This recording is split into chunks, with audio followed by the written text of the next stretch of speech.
Ready to be outdriven. I'm working my way to the top to doing this shit for a living. If you want that money, be double out. And if you want that trophy, take double out. And if you wanna be a winner, be double out.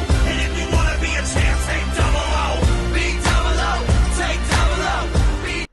What's up, everybody? We are back. It's the BE00TAKE00 show, episode number 5.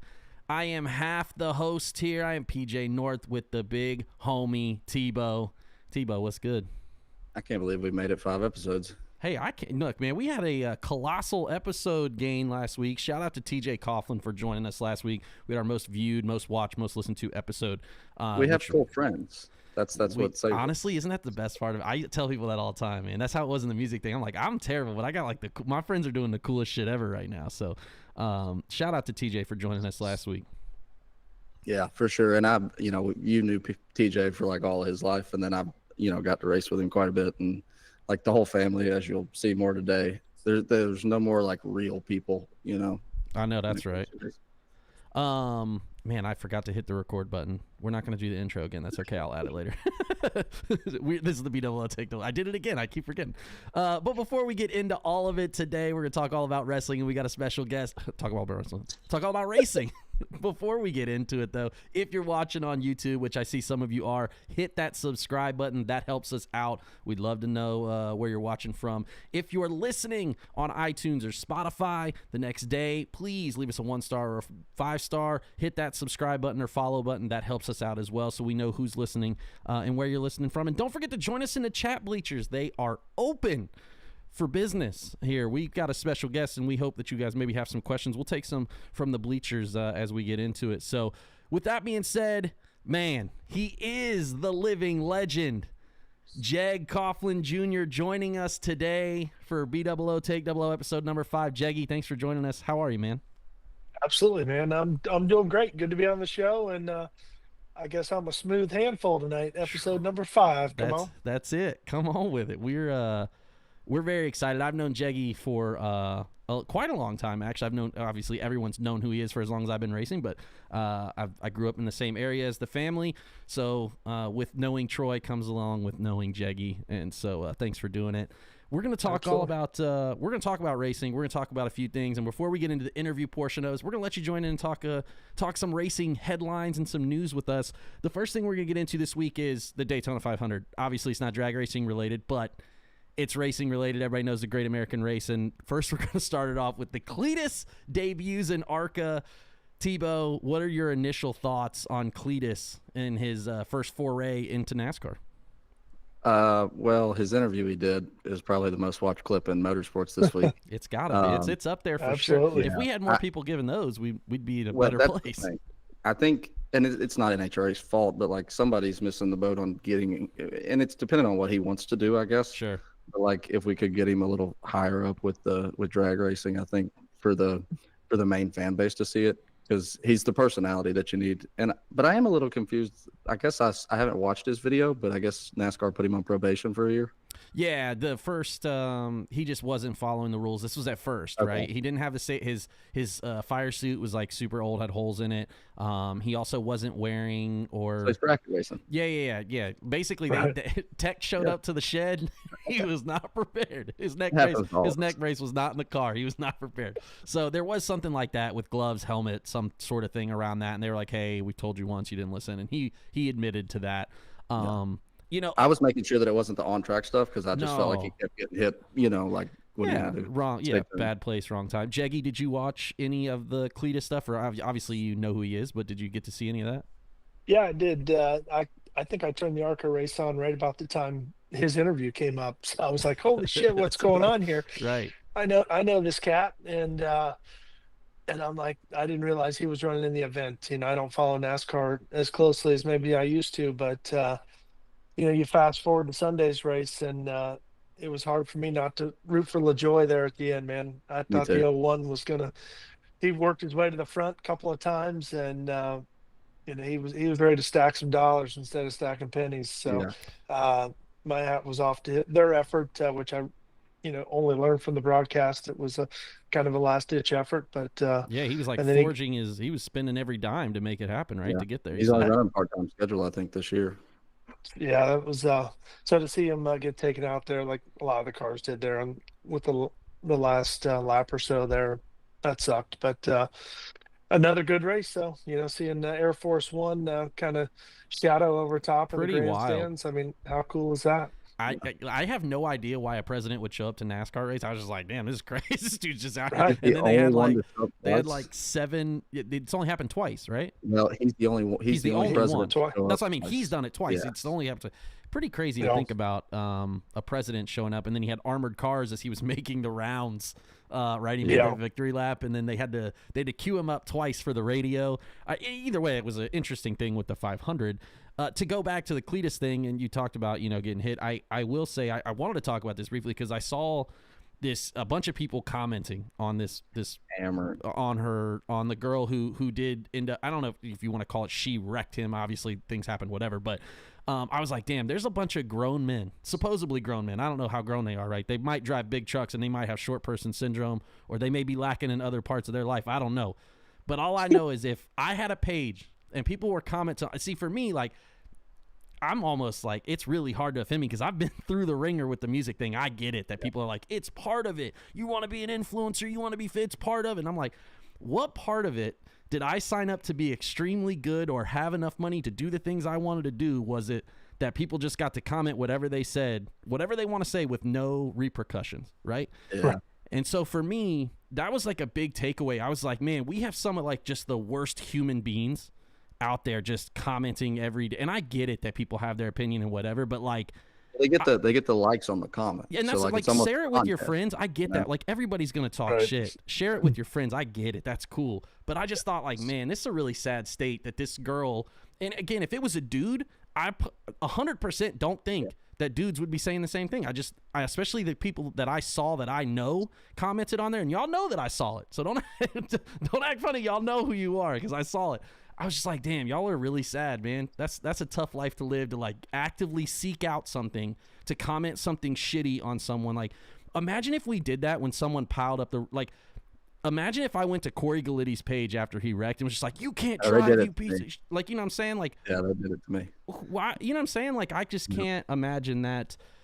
I don't know. Anyway, I wanted That's to how talk me about and that. JP became friends. Like, that's why me and JP are so close, is because the flood.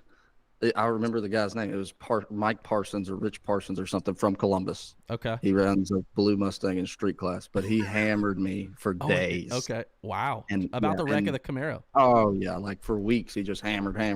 And JP finally got on there and said something back to him, and that's like when me and JP started being friends. But I was 16, and these were like 40-year-old men just hammering on me. Yeah. And No like kidding. I was cool with it or whatever because I knew what I did. But I'm the you know. same boat. Like, again, from the music perspective, I get it. People used to comment all the time, and I'm like, look, dog, I'm not for you. I'm cool with that. Like, I'm just not actively searching that out. Jeggy, I mean, you're probably one of the most well-liked. I mean, you got to be like in the 98th percentile of well-liked people in drag racing. Have you had crazy comments like that or anything that happened to you? Or, I mean, what do you do ever? Yeah, I mean, yeah, no doubt. There's definitely been some stuff thrown my way, some mud and everything in between. So, but that's kind of part of the deal, or at least that's been the way it's been for me. Most of my racing was kind of pre-internet days. Sure, with chat rooms and stuff really not becoming more relevant until the real late '90s, early 2000s.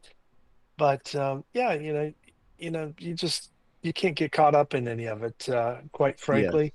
I had one incident with a racer when it was a bracket racer in 2006, and there was a scenario at one of Mike Fuquay's races at Tri-State where a car got disqualified at 4 cars, Okay. and he wasn't real happy with Sure. being disqualified, whatever, and was throwing me. I was still in, and was throwing me under the bus because I was still in, and it was because of me and whatever. And if the guy walked up to me prior to me seeing him upset in the staging lanes, I probably wouldn't have known him.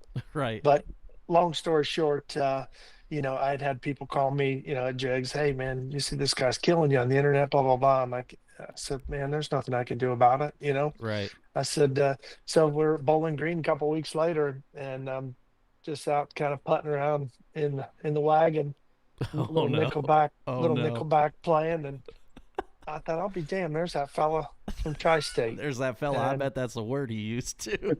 no, I don't get too excited, honestly, but I just rolled my car up on his back door when I turned around, and I just walked in his trailer, and I just said, hey man, I understand there's been a lot of Chatter. stuff getting thrown around here lately, and I said, I just want to look you in the eye, and you can look me in the eye if you choose, and I'm going to introduce myself to you.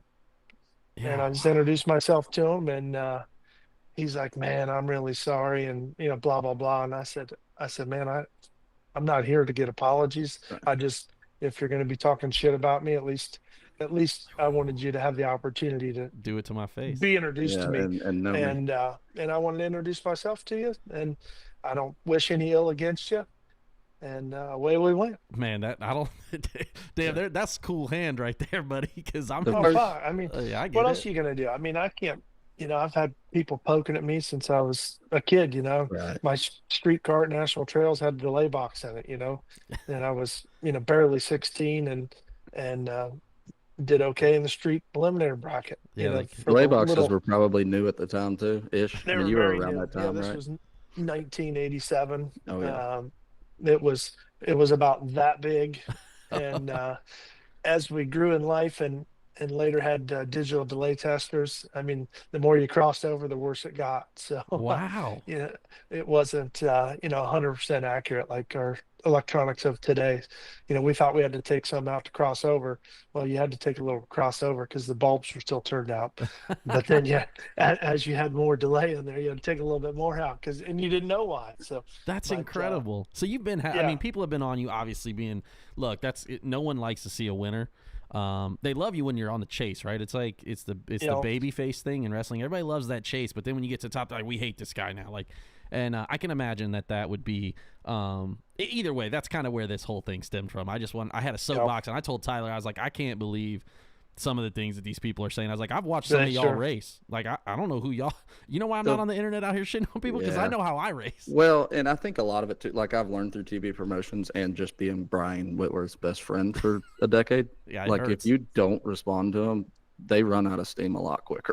Oh yeah, for Yeah. 1,000%. I used to do. It's so funny. One of the people, I'm not gonna mention names, but one of the people, not a watcher, but a guy I knew from back in the day, made like a huge post about this girl wrecking Cletus, and I thought, man, when I was younger, me and him got into it on the internet, and I seen this guy all the time. I was like. And I would just straight up say, like, hey, you can bring your shit to the track. I can help you unload it, and then I'll help you load it right back up, right? And I was young and just, like, I would say I did not care. And now I'm like, man, that guy, I get it. He lives a sad life, and it is what it is. And it's not, like Jeggy, as you get older and learn and wiser, it's just like, I'm just going to let it. But it did fire me up in the sense of I was like, I can't believe people out here just saying those things. I will say, I don't think in either one of me or you, PJ, could just nonchalantly roll up to a guy's trailer, kind of roll up on his back door and walk in and them not want to kill us all. Oh yeah, we're getting shit chucked at us probably. He can do that. He can 100% do that.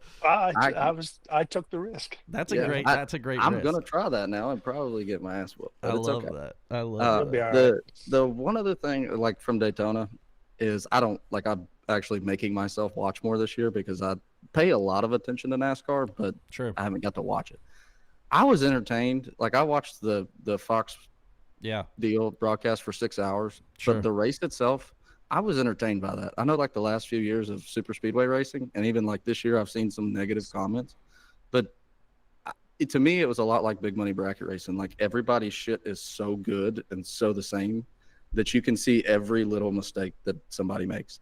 And Yeah, that's I know that, interesting. yeah, like I really enjoyed watching the race. You could watch a line pull out and literally from TV see what they were doing to make it move and stuff. I thought the love same thing. I thought that was a perfect. When you texted me that, I thought that was a really great theory behind it because you could see like people pull out a line and then and like everybody's equipment is so good and like obviously there's engineering choices between Ford, Chevy, and Toyota that are a little different. And that comment always was like the Fords have the most grip. Those cars are the fastest. They're obviously the fastest, and they talked about that, and you could kind of see all that. I thought it was entertaining too, man. I've obviously watched a lot of NASCAR growing up. Fell out of it a little bit, and then obviously in the past few years, it's been like super back into it. And so I really enjoyed the 500. I thought it was good, and interesting enough, Byron winning was pretty crazy. I am a 23XI fan because I'm a huge Jordan collector, and I like Michael Jordan, and I liked Denny Hamlin. His podcast is making me not love him, but like. See, I didn't like him, and the podcast makes me like him more. Yeah, right now he seems a little bit whiny a lot lately, but yeah, well, I love. He did have something going, and I know that like he's already won 3 anyway. That'd have been his 4th, right? So like, it was an interesting race all in all, and I thought it was entertaining. Jeggy, what is your theory on the Fox coverage? You know, because Tyler mentioned it. A lot of people say, and me included, Fox is maybe the worst sports coverage of all of sports, in all their sports. I think that their coverage of NASCAR lacks a certain like cool factor. I think their NASCAR coverage sometimes is really bad. They'll just have the camera somewhere out on the screen, not even showing a race car. Just like, it's kind of weird. What are obviously you may have watched the 500, but what are your thoughts on that? Do you think it was a good race? It was interesting? Yeah, I think all my experience, honestly, I haven't watched, I kind of had your same syndrome. I watched NASCAR for a long, long time and kind of didn't tune out for a while. Just other life things got Sure. priority over it. But in the case of this past race weekend, I thought the coverage was pretty damn good. A lot of the interviews they had going on, the multiple levels of interviews in the booth, down on pit road, here or there, some stuff they had B-roll footage ready to go. Obviously, they had a ton of time to fill, and I didn't watch all of it, but same. I had to turn it off a little while. I was like, this is too much I thought the race rain. itself was pretty damn good, and I don't follow it close enough to know, like your comments there about the Gen 7 cars being so equal now. And I realize that's what NASCAR's been moving toward since their car of tomorrow a couple years back. with right. the wing. So exactly. So, that is interesting because, bracket racing is probably as tough of a drag racing as tough as drag racing can get, period, in my opinion. And I can see the analogy there, working out pretty well. But overall, I was very entertained, and probably tune into a few more throughout the year. Yeah, I like Atlanta after last year. Yeah, I do need to understand I need to understand the reason for like no caution at the end of the race or a caution. Like they gonna have to explain that to me. Gotcha. Yeah, same. The wreck. Look, I think they're like, hey, look, man, how much more overtime can we give these people? It's been raining. Let's go home. Yeah, that's got to be the NASCAR theory of like, let's just go home at this point, man. Like the way that people were driving. I will say the Ryan Preece wreck was maybe the wildest thing I've seen recently. The flip ones are always wild, but he did like a straight wheelie for damn near 400 foot. It was floating. I mean, 195. I don't know. I mean, Jeggy, I was told, was that your first wreck that you were in at Bradenton? Yeah. Okay. Yeah. Like, as I would say, I crashed a bunch. I just never hit anything. Well, so unfortunately, I got away with that for about 40 years. That's pretty good. That's a pretty good run at it. I don't know, like that. I mean, I've seen some pro stock cars take air at 200, and like they look like paperweights. But that thing, I mean, those things are 3,500 pounds or something, and it was just. It was interesting what he said too. He said they become. I guess with the undercarriage thing, and then some of the way that they have the airflow in the hood. He was talking all about, I forget the name of what he called it, but he was like, I guess, until they change that, we're going to be this. And I'm like, man, this doesn't happen very often, but y'all go to super speedway. Like, this is not going to happen again. And the chances of that happening, I can't imagine of like, hey, we've got to predict every single wreck that's going to happen. I don't know if they ever thought they were like, this guy's going to do a wheel stand. With a car driving under him, which is probably not helping him. The in-car footage of that is wild. They only showed it once, and I doubt they show it again, because you could see his eyes are like he could he was like, and then he said, obviously, he's like, my whole thought, as I'm in the air, is like, all I thought about was my daughter, and I'm like, yeah, they're not showing that again. That's, you gotta that one's if you race cars, you gotta like exit out of that. Don't listen to the rest of his interview. Yeah. Good. The other thing that I wanted to talk about, I have on our notes before we went into the interview, was I didn't even realize that Ron Capps was looking at a Top Fuel Dragster program. I didn't either. Yeah. So was that news to you, Jeggy, too? Yeah. I just heard about it just now.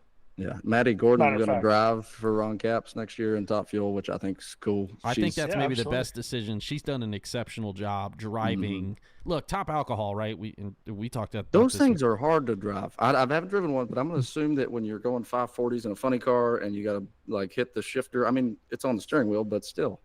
Yeah, I can't imagine it being bouncing around. Yeah, Yeah. we Got their talked hands about full quite a Bellumer. bit. Yeah, we talked about Bellumer and the stuff that he's done and like how impressive it is in alcohol, especially recently because alcohol used to be such like a really like prestigious class, and then I think it went away obviously because I think it's coming back too. and now but it's yeah, like it did go full away. back because now Randy Myers out there showing out, and then Bellumer we saw went 520 or whatever crazy shit that was.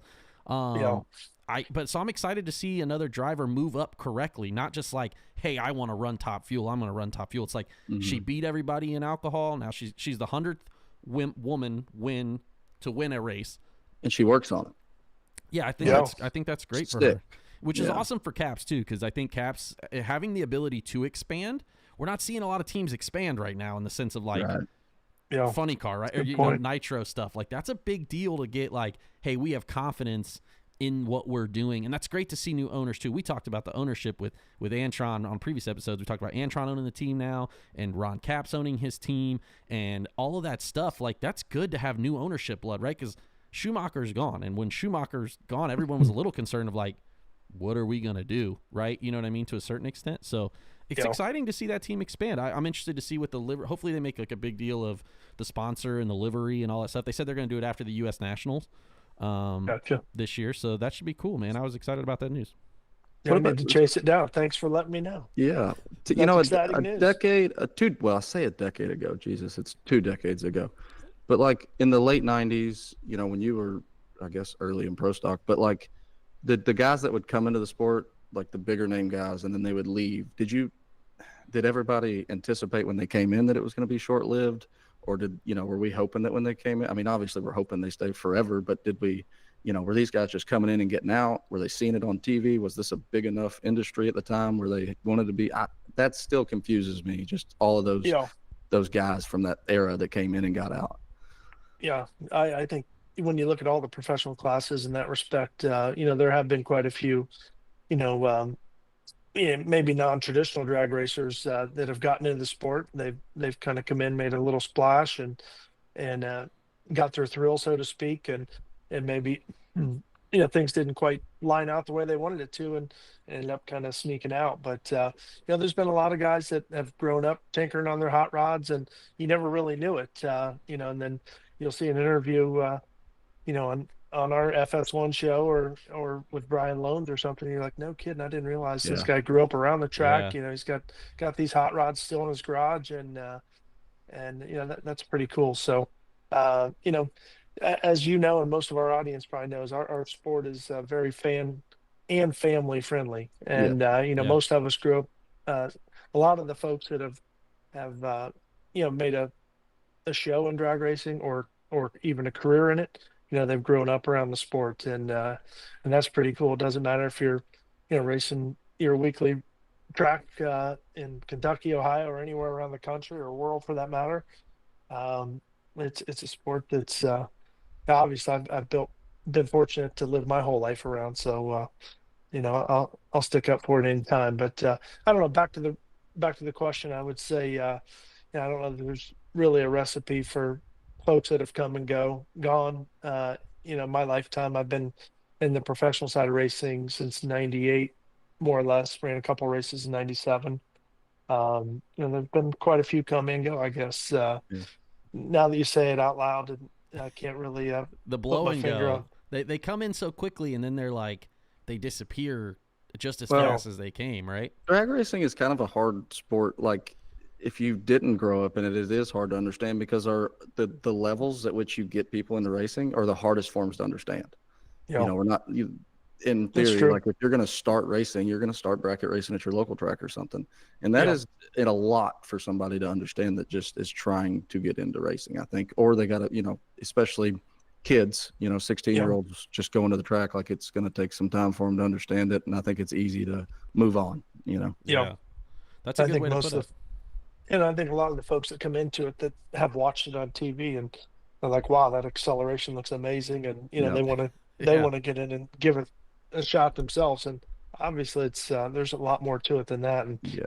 even with your mega teams that like Schumacher's put together, or a Freeman or an Anderson or KB Group, the like, you could kind of come in and hop in a ride for a week, a weekend, or a year, or multiple years, whatever floats your boat, I guess. But there's Hey, a lot buddy, more to it if you than just got the hopping in and checkbook, driving. I always say this: is that drag racing and golf are the same. If you got the money, they let you keep coming in the gate. You know what I'm saying? Yeah. Right. Same thing happens in golf. They don't ask me how good I play when I give them my debit card to play. Yeah. You know what I'm saying?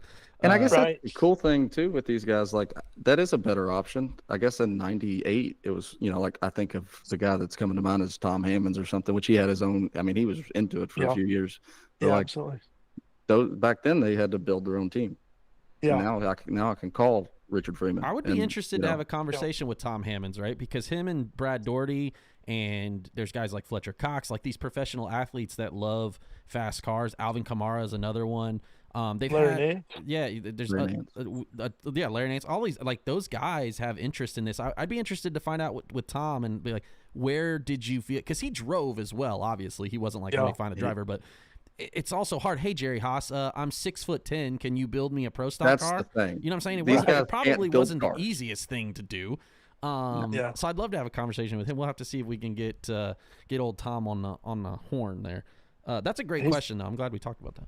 He's definitely one that unfolded out of that race car. I can tell you that. He was he was a old lot man. of fella. Yeah. I mean, he was obviously in great shape, but he was tall, no doubt, and pretty damn good racer. I mean, he could let go. Right? I mean, from a pro stock perspective, and that was a time he made a lot. He made pretty good power as well. But like I said, like with the sponsorship, from an athlete's perspective, I'm sure it was even hard for him to be like, hey, I've got to find money consistently every year because I don't want to spend all of my money that I made in the NBA or whatever it may be.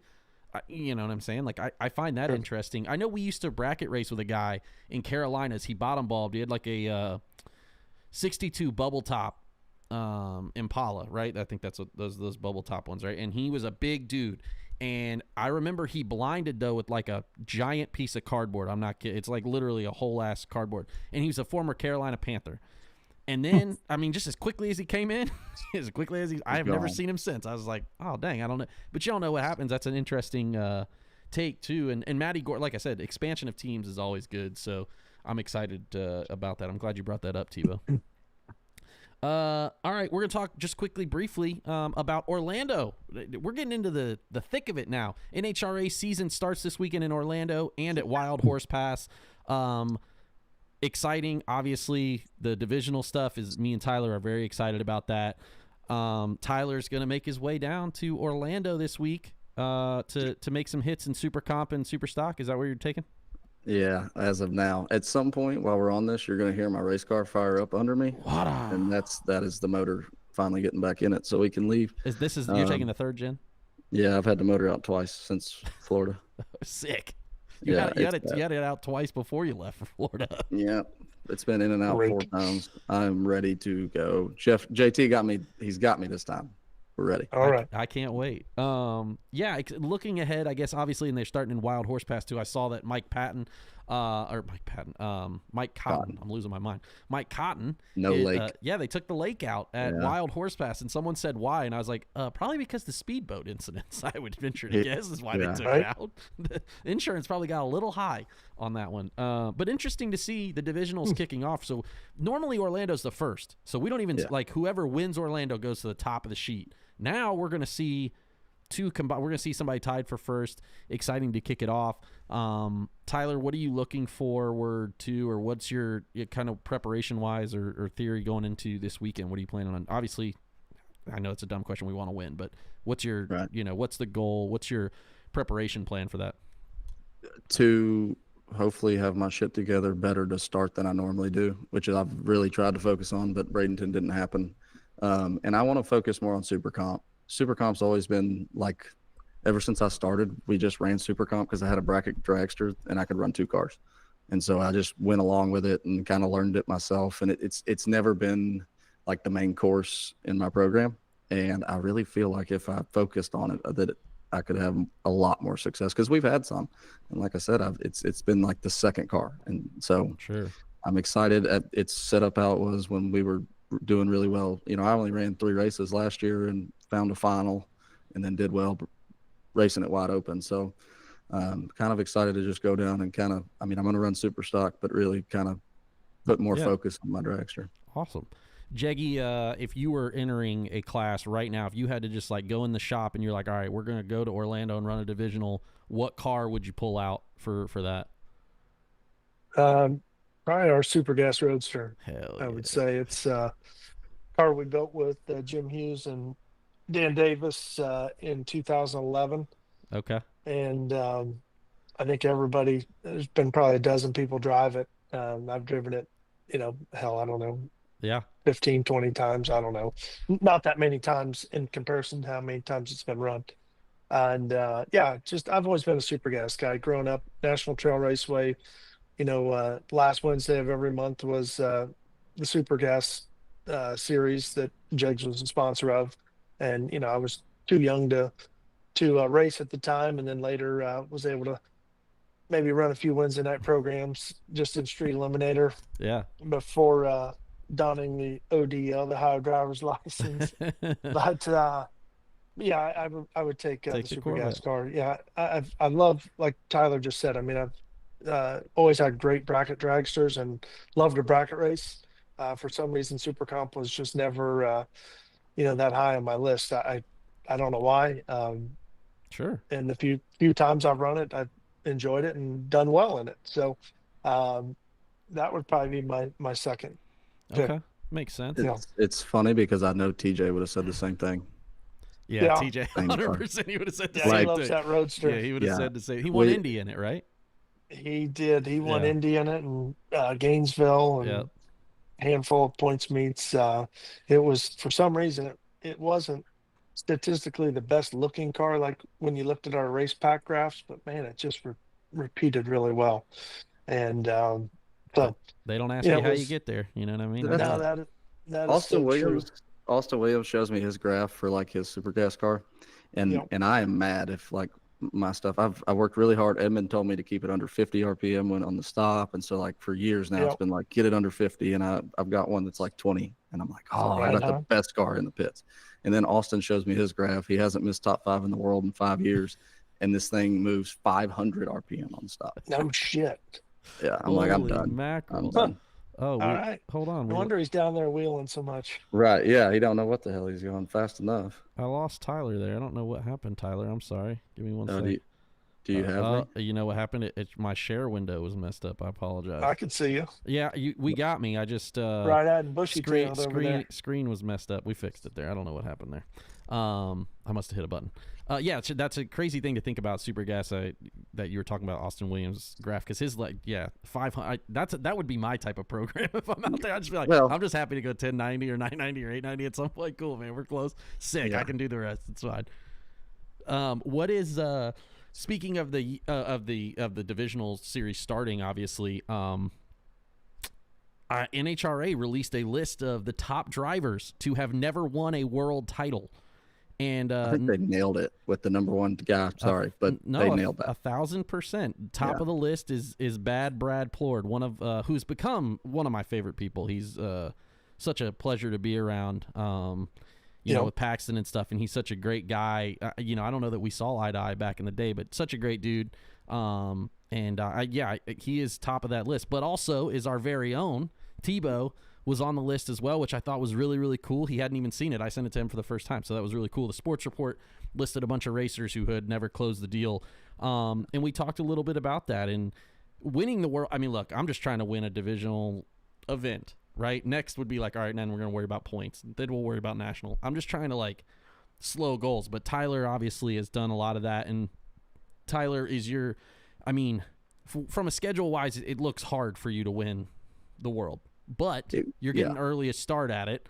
Do you feel like this could be? I mean, what's it take potentially early on to really make you feel that way? A win, or just like doing well with a bunch of rounds?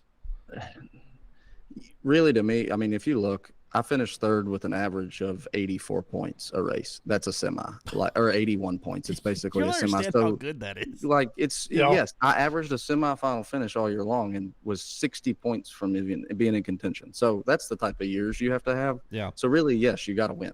Yeah. But there's ways you can make it up. Like if I can get out at Orlando and the Baby Gators, well, I don't think I'm running the Baby Gators right now, but if I can get out and by Belrose, I can have won a race and been deep in the rest of them, or Yeah.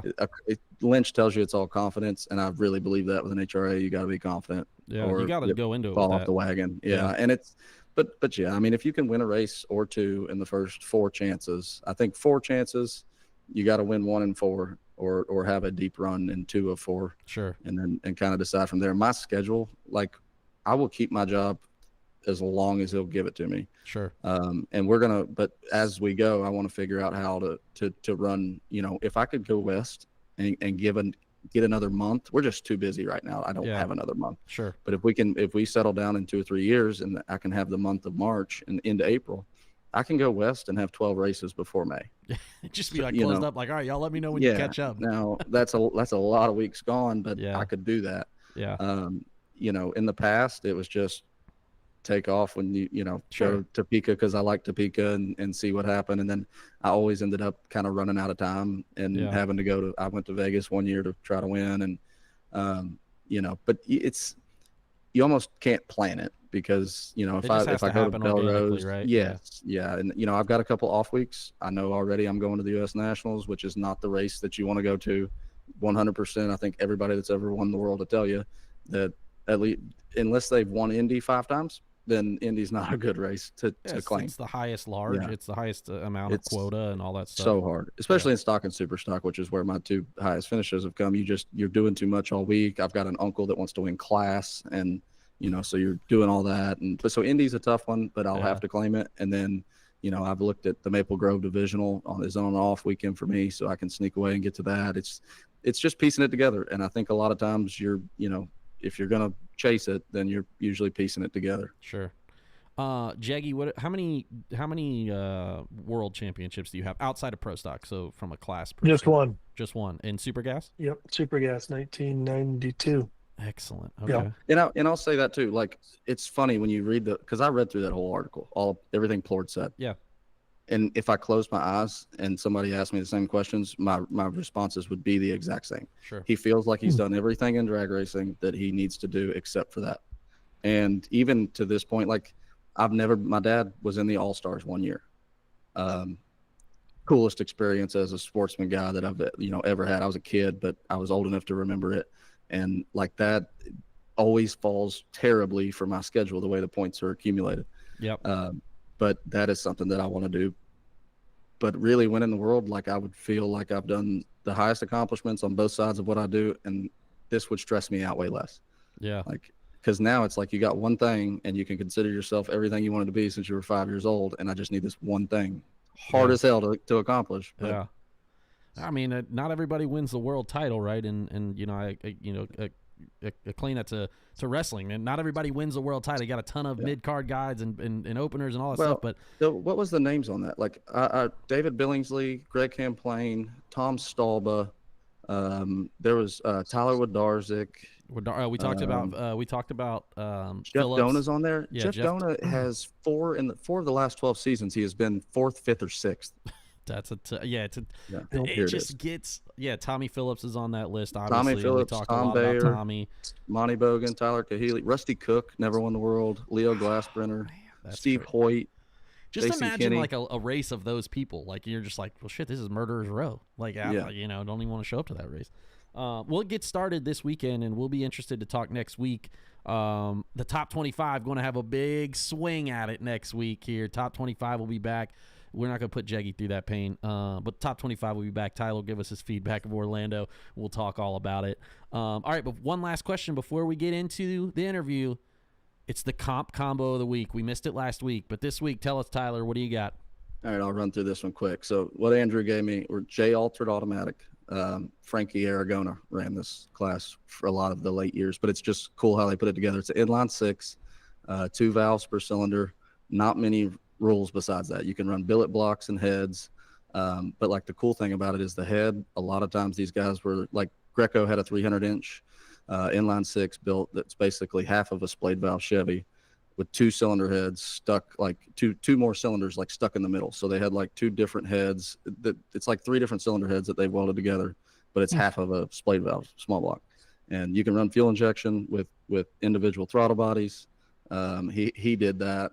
Slocco did the head, which he did air gunners too. It's sick. And I think I know they've ruined the index with the automatic. They get like 3/10 back if they put a stick in it, but they can go like 90 under with it.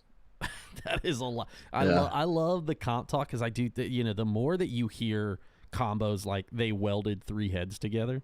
Yeah. Like y'all don't understand. Like the guys are out there playing. They're not playing chess. They're playing 3D chess, and only a few of them know how the rules work. The rest of them are just guessing. Ambrose ran it. Ambrose ran it with a Ford. When Doug Dahl ran it in a dragster, won every race he claimed. He had a perfect season. So it has happened before, by the way, PJ. Incredible. With this combination. Yeah. Comp is one of those ones where if you have a really good combo and you're good at this, you can run a perfect season. We've seen more perfect seasons in comp, I would say, than almost anything. We've seen one recently just with Bourgeois a few years ago, just as recently as that, before Bellymers. So pretty crazy, man. Comp eliminator. All right, we're going to get into this interview. Now we're going to hit him with the hard-hitting questions. Again, if you're in the chat bleachers, let us know. Shout out to Jason, Walt, and Wes, who have already mentioned that they're here. Let us know if you got a question for Jeggy. We might be able to get to it. And let's talk about it. Jeggy, I know I got a chance to talk with you last year at Bowling Green. We didn't get a chance to put the interview live because I ruined the audio because I didn't know what I was doing. Surprise, surprise.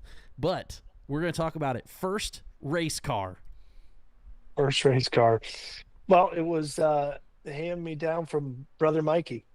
First like NHRA race car. It was built at Jegster. It was a solid suspended, built 2 cars side by side, Mike's Corvette and Troy's Camaro, like 1986. Okay. 85. And Troy's was 4-link round tube chrome ollie, and Mike's was square tube, mild steel, no rear suspension, just to save costs. It was just something my dad wanted to do. And later put a 4-link suspension under it, and he ran it for about another year or 2. That was my first car that I got into in 1989, and it was great. I mean, it had a 355 small block in it that barely needed a logbook. Ran 970s in Florida and 990 in Ohio. So maybe a little bit quicker, not much. Back then, we used weight in the car, had a adjustable rod on the carburetor, like most kids that are definitely into all the numbers of racing, as I was. I'd figured out exactly how much each flat was worth, and then you could slow it down or speed it up accordingly. And the thing ran like 960s, so it was a little quicker than I advertised. But hell of a lot of fun. Popped a little wheelie. I can remember like yesterday. We came home from Points Meet in Michigan. My dad had a farm out in the country, which is now 4-lane road going through it, and crazy how things have changed in the last 35-40 years. But I got in my street car and I started up the country road, and I was laying into it, and I'm like, man, this thing ain't got anything. and it wasn't my street car. It was actually my dad's car. I'd taken it to the race shop before we left. It was a Corvette, and I remember leaning into this thing on Rutherford Road, and I'm like, shit, there's no reason to even hit the throttle anymore after driving a race car for the first time. And I get it. And fortunately, I've kept most of my acceleration from probably that early 1989 year on the racetrack. I'm in the same boat, man. Once I did it on the racetrack, I was like, I'll never forget this. A girlfriend in high school's dad said, oh, you race, so you must drive fast. I'm like, dog, the speed limit. I was like, I'm slow on the road. I got a race car that does like 130. I'm straight, bro. You ain't got to worry about me. Wes actually said something in the chat. I just noticed that's the combination that I was talking about. But Cali Neff runs it now, and it's still fast. But the Trailblazer that's the is combo. kind of I did see that from Wes. I skipped over. I'm sorry, Wes. I didn't mean to skip over you. All right, so that was your first race car. Tell me about the first win. And it can be the one. I do want to hear the Marion County story. I think everybody wants to hear the they might not know it, but the Marion County story was something I really took from our Bowling Green conversation. I just didn't get a chance to share it. was that your first win, or do you have another first win you want to talk about? I don't know if it was was it on a moped? Yeah, the moped story. I didn't win on the moped. Oh, you didn't though. win. They kicked you out before then. No. There, I was. Yeah, I don't. It must have been like 1984. I was 13 or 14 years old, and I asked Bill Guthrie, who owned Marion County International Raceway, MCIR. MCIR, LaRue, Ohio, baby. So anyway, Mr. Guthrie, I feel like I'm tugging on his shirt. I wasn't. I was bigger than that. But can I race my scooter in the motorcycle? Yeah, kid, go ahead. Yeah, whatever. And so I run a guy first round, and he leaves way before the tree comes on. I mean, I'm dialed 32 seconds in the quarter mile, and I'm running bikes. Well, the dude I ran in the final was dialed, I think, 970. And the problem was it was night. I was wearing a black helmet, black visor, and I was in the tuck too long. You feel it? I was in the tuck too long. Unbelievable. What I'm getting at here is, I had the guy like 2/10 on the tree in the final, and I'm down there, and I was letting off, and he wasn't coming. I couldn't see hardly shit. I mean, I thought I could see, but knowing what I know, I couldn't see anything. In the quarter mile. And in the quarter mile. I want everyone to understand this. He is on a moped. Quarter mile. In a black jacket, a black helmet, on a moped in the quarter. Sweatpants. So I'm waddling up for the final. Because obviously this thing runs 32 seconds at like 30 miles per hour. You can't risk it. Yeah, I get it. And I can hear the guy in the tower saying, From now on, you must run 19 seconds or faster. You must have a valid driver's license. You must wear full leathers." And I'm just chuckling to myself under my helmet. I'm like, "Fuck, I'm getting outlawed in my first ever race." And so, at any rate, I got beat in the final. But I do have I borrowed my dad's Corvette. My buddy Kenny Morris, Kenny Side Bernstein, he would drive it to Marion County, and we'd get to the gate, and then I'd hop in and I'd drive in because I wasn't 16 yet. Oh, okay. And I won there a couple times before I was 16. Okay. But my first ever win was National Trail Raceway on a Wednesday night. It was again before I had a driver's license. I was in my brother John's 6-cylinder Camaro. I think it ran like 18 or 19 seconds. Hell yeah. And ended up kind of working my way through the field that night and had a trophy and $50 and good old NTR winner sticker to go home with. And I couldn't have been happier. Obviously, I didn't drive there and I didn't drive home. So that's incredible.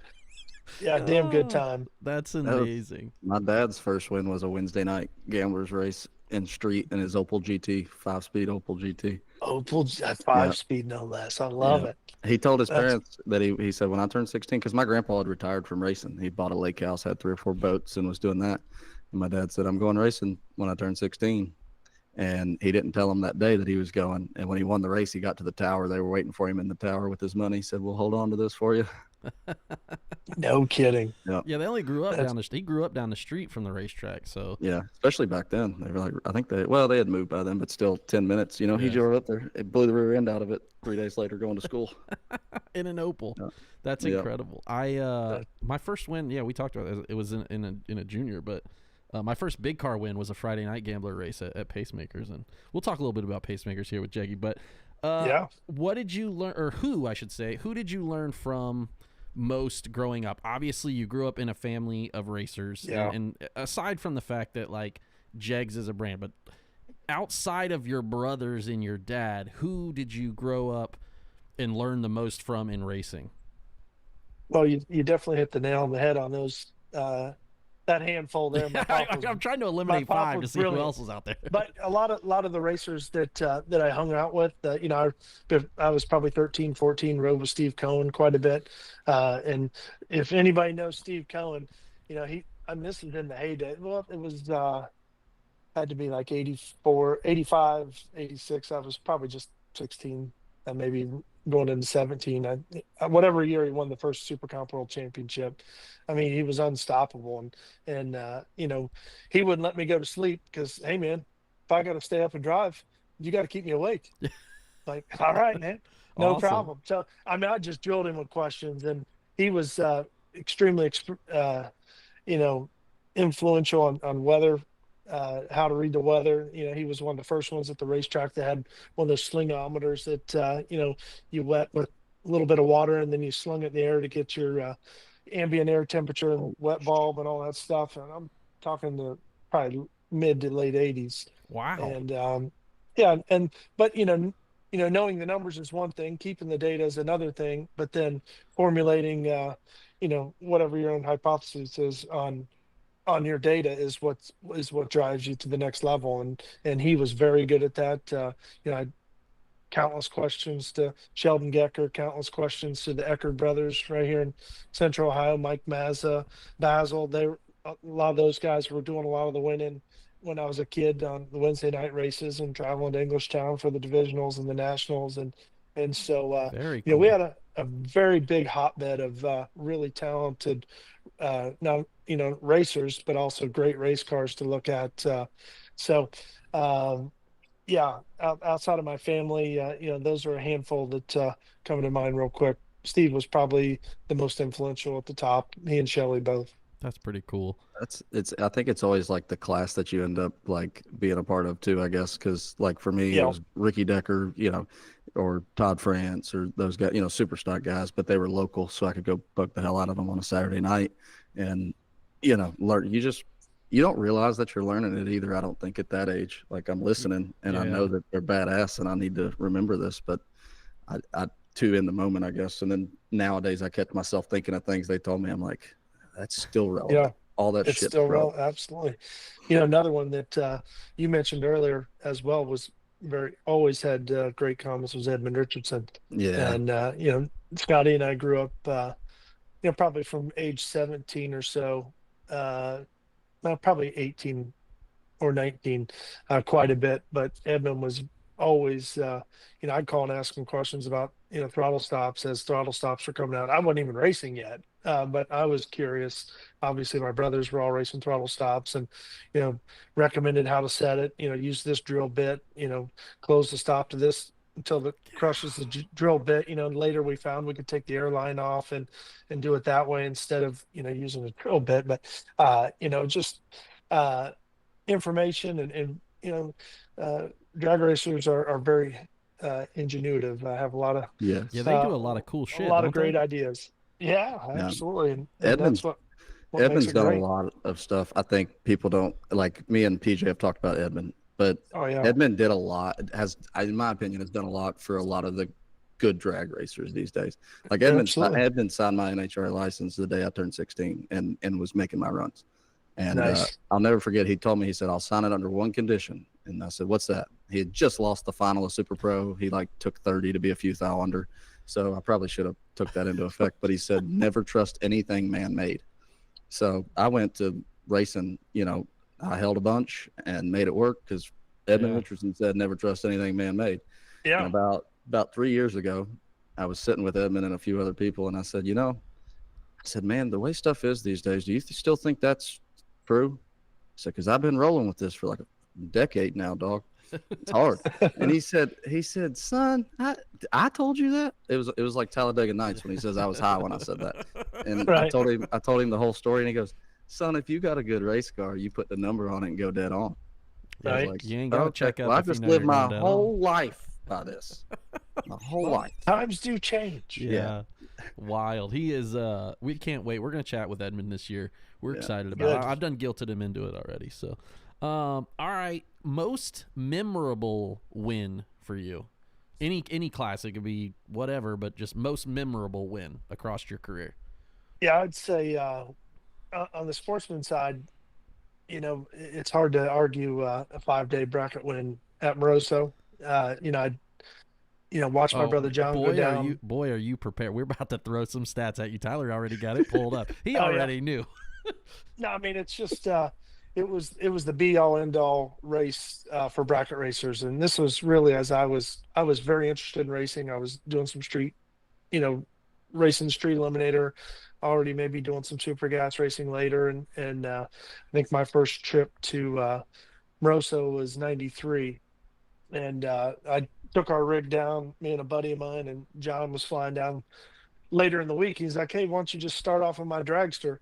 And I'm like, my roadster was great. I'm like, I said, man, I don't need to do that. Your car's perfect. Blah blah blah. And it's like, no, man, go ahead. So, I hop in it, and he got there day 3, and he's like, you're doing great in it, man. Just keep driving it. And I'm like, no shit. And I ended up winning the third night, and it was probably one of the proudest moments. Well, it definitely was. I'd won the '90 Spring Nationals in Columbus, Ohio, first NHRA national meet. On Father's Day weekend because it was delayed a week because of weather. I mean, hard to throw something in front of that. But the 5 day was unbelievable, and the parties going on, the gambling going on, the drinking going on, and the on track racing was for that day and age was pretty damn stellar. It's And insane.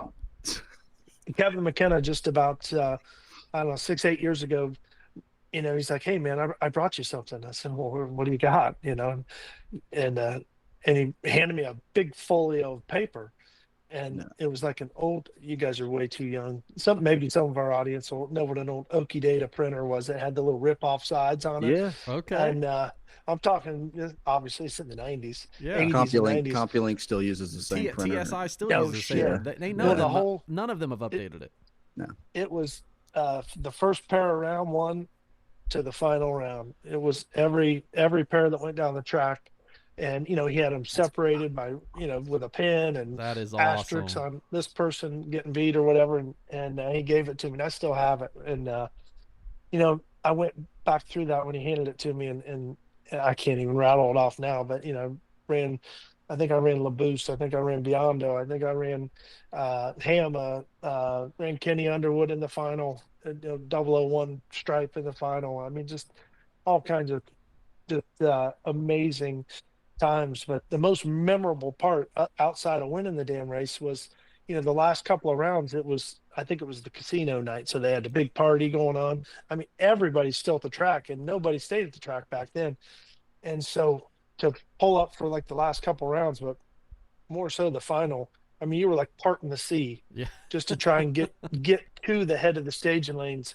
And I'll never forget, I was coming through as big block on alcohol, Rupert alcohol, just barely running on the way up there, and I kind of just mosey through the whole crowd there, and I see Kenny Underwood, who's won everything under the sun, especially at Moroso, Sunshine, St. Pete, just all the Florida tracks down And this there. is before y'all were This like. is before BUC, right?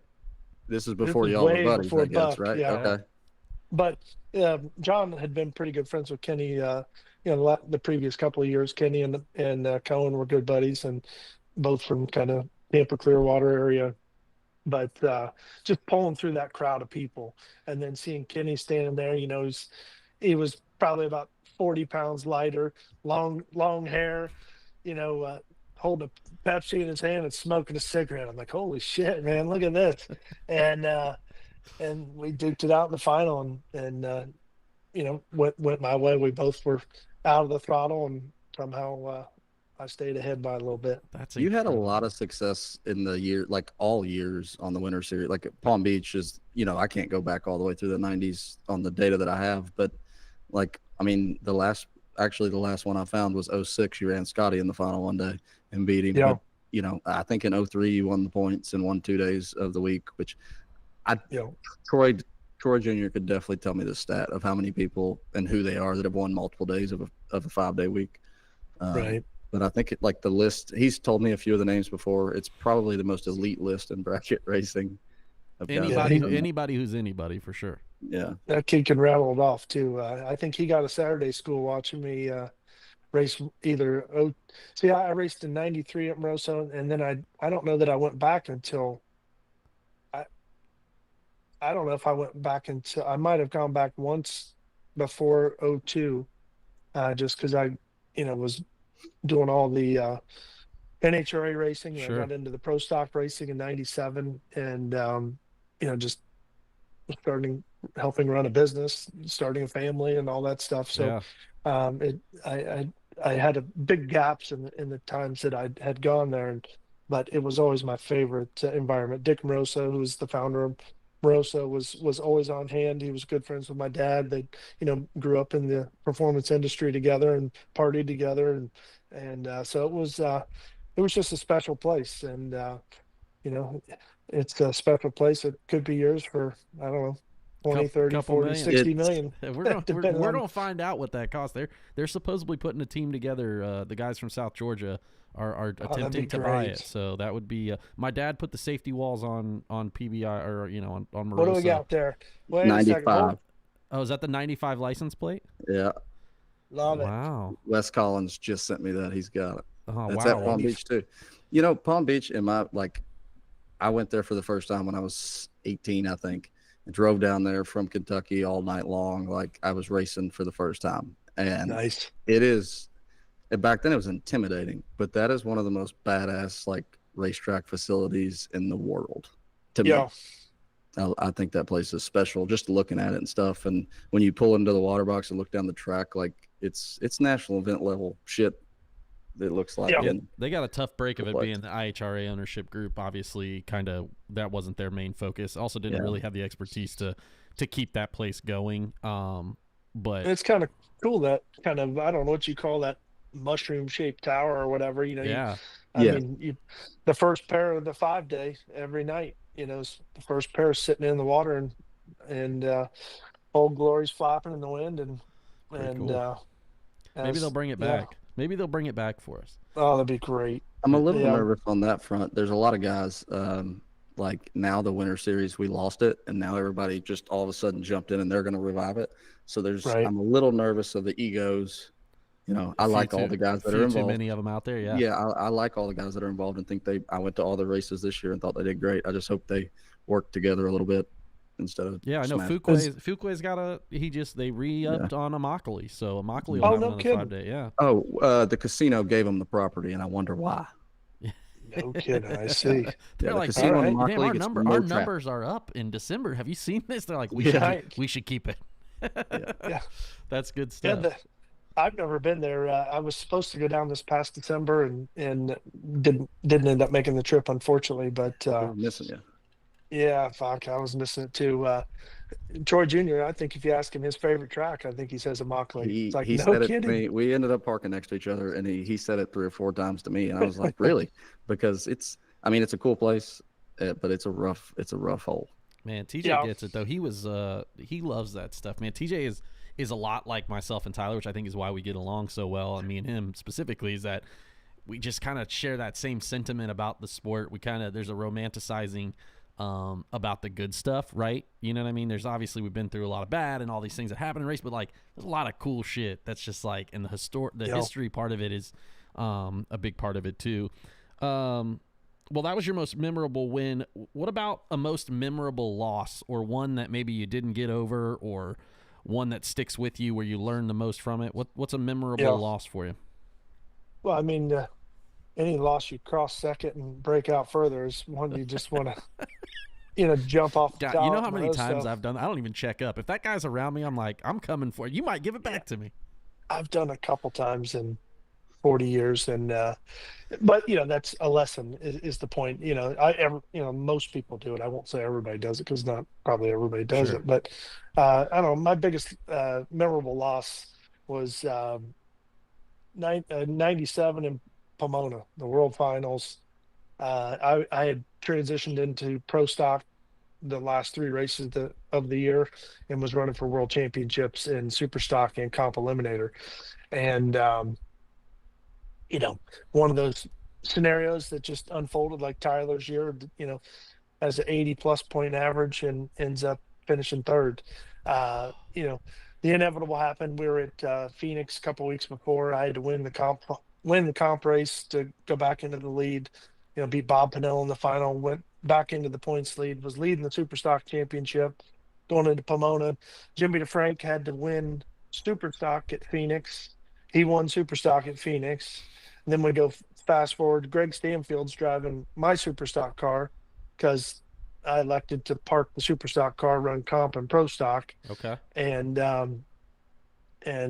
as this story, I can't imagine you understand where I'm going with this, but I ended up going into Pomona, the World Finals, leading 2 classes, thinking, damn good chance of coming out with 2 championships, Yeah. but walked out with nothing. No, I Oh, won't say nothing. I didn't walk out with either championship. sure. Andy Mana I beat him in the semis the week before at uh, Phoenix. He had to go out then, and then I had to win. And it all was playing out well until it didn't. And yeah, Andy ended up winning. He had to get to the final, just get to the final, and he got to the final, won. Jimmy DeFrank also kind of tiptoed through Dang. as the little professor James D did at the young As only he can. that little young professor. He's such a cool cat too, and got to know him at his youth, and he was such a good racer, and a lot of people don't realize how good of a racer Stupid. he is. But to the point, obviously those two ended up pulling off what they needed to do and walked away with neither championship, but had two unbelievable seasons. Think about that. My guy goes from 97. He's transitioning, right? He's at the top of super stock and comp.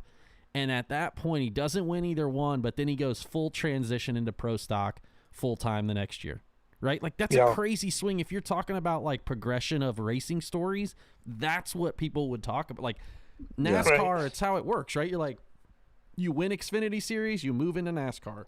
You win an ARCA, you move to like. That's what we talk about, like that progression. I wish to be live during those times, especially because you were driving, I assume, the Grand Am and Super Stock, but Jimmy DeFrank had a Grand Am as well, right? At the same time? I think He had was like probably an still the Camaro. 87 Camaro. Yeah, Oh, that might have been the last championship Or that he 90 won. The Camaro, whatever. Yeah, Okay. Yeah, that big block. generation. Yeah, big block car. Wow. Yeah, it was great. And It's they're funny. good Yeah, folks. they are. I really like Jimmy, and it's funny that that's like his most memorable loss, because something that I was going to bring up before we got too far off topic was did you won the world in pro stock in 07, right? I did win it in 07, yeah. Yeah. And that's one that, like, on the flip side, I actually just went through and watched like all of the 07 season. Yep. And that's the one that was like the first year of the countdown, or like a weird way they did the countdown, because Dave won like 4 of the last 5 races. Yeah, and he then was on you fire. won Pomona, which is the one that mattered, or something. However it worked out, but yeah. Yeah, there was 2 cuts to the playoff. There was 8 cars made the playoff with 6 races to go, and then after those, I think it was 4 races, and then there was 2 races left, and only 4 competed for the championship. Wow. And I think I got in 4th on the of the 4, Davey and Anderson, myself, and I'm not sure who the 4th was, as bad as that sounds, but that's all right. We knew what you meant. yeah. And You won Vegas or something, or Pomona, or I both, or something. I got beat in the final to Greg at Vegas. Had a horrible car in qualifying. My dad and Roy Simmons stayed up Saturday night till about 3 or 4 in the morning, redid my entire car. And my dad would stay with me in the motorhome, and we got up the next morning. He's like, listen, we've got this thing as good as we think we can make it. There were a lot of little things, and we don't know how they got there, but that's past, that's behind us. He said, and he kind of pats me on the shoulder. He's like, we just might need a little help here this first run, and Wow. I'm like, no problem, Pop, and I don't remember who I was running. I think Jeffrey on, honestly, now that I think about it. And I remember I didn't have lane choice. I think I was qualified 9th, 10th or whatever. And we were a top couple car for sure.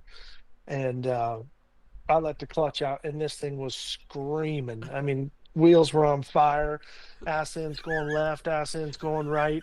And I'm just holding on to first gear for what's felt like eternity, because it's as soon as it starts spinning, the shift light comes on, like, your mind tells you it's not time to shift. Okay. Because it's not time to shift.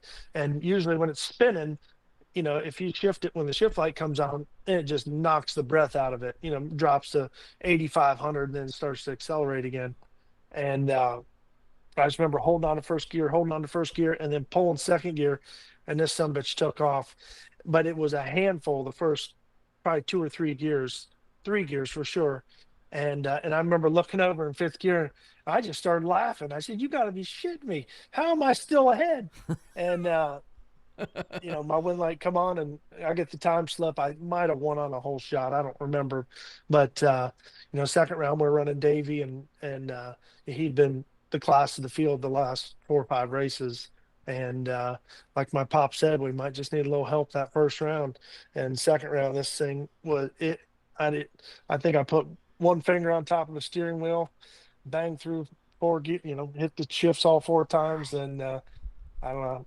I think I was 11 and outran him 100th, and uh, it just worked out well on our end in that second round. Then you fast forward to Pomona, and he and Greg Anderson both went out round one, and that was, you talk about a climactic moment. I was last pair first round Pomona, the World Finals 2007, and I hear Anderson get beat by Humphreys or somebody, and then I hear Davey go red. I'm like, you got to be kidding me. And it just goes through my mind here. I, I have to win this round. And I had to win second round too. And I don't remember who I ran first round, but got by Oh, them first round. I think it was maybe Richie Stevens and then Larry Morgan or vice versa. And was like, as we'd say in bracket talk, I was like 15 dead on both runs. And and I remember putting it in fifth gear and just praying, please, please don't jump out of gear. Please don't blow up, because I knew I murdered the tree, and unfortunately rolled down through there. I don't know how we got on this subject. We were Well, we talking were about talking about '07. No, my this is worst my loss. bad. That's Tyler. me. That's me. Look, no, I look, man. This is why I think me and Tyler, we talked about this. We wanted to do something cool where we got the chance to talk with. I just don't think drag racing history is out there in this like new age of media, right? Where the ability Right. to chat and talk, and that's why we wanted to get you on here. And long story short, we tried to get you and Troy Sr. in Bradenton, and obviously schedules and everything screwed up with us getting moved to late night and Tyler having to work on every car. So we're glad that you decided to join us and go through. That's why we're here. We're here to talk about all of it. Right on. That's a great '07. I forgot about. Davey turned it red from the pole position too. I think he had to swap Was it motors. really? I've asked him about that. Yeah, I think I he had don't, to swap motors or something, and I can't remember exactly how it went down. But he was red from the and Memorial it was Park. close. I remember that. I just was like, holy shit, this is and then second round was basically winner take all for me. That's I either win the incredible. son of a bitch or I go home, and it turned out well. Fortunately, the next year was we finished it in Vegas and didn't Oh, so have a you were back to back '07, '08, climactic right? finish. That's right. Yeah. Okay. What's your favorite race car that you've driven to date, and you can't say the Chevy too, because everybody knows. I just feel like that's like the easy answer. Everybody's like, oh, the wagon. Yeah, we get it. The wagon's freaking cool. It's got air. All It's right. got a radio. It's got spray. It's got fuel injection. It's had all that shit. I want to know outside of the wagon, what's your favorite All race right, car we that you won't. ever drove? I guess I won't say the wagon then. um, I would say, and still have the car. It's the pro stock car we won the 2000 championship with. The Oldsmobile. It was an Olds Cutlass. We see a lot of them in Top Sportsman now, and just weekend fast bracket racers running them. They're they're very roomy, very easy to see out of for today's day and age. For year 2000, we had a season like that was unbelievable. Um, I didn't abort one run from testing in Bradenton to the World Finals in November.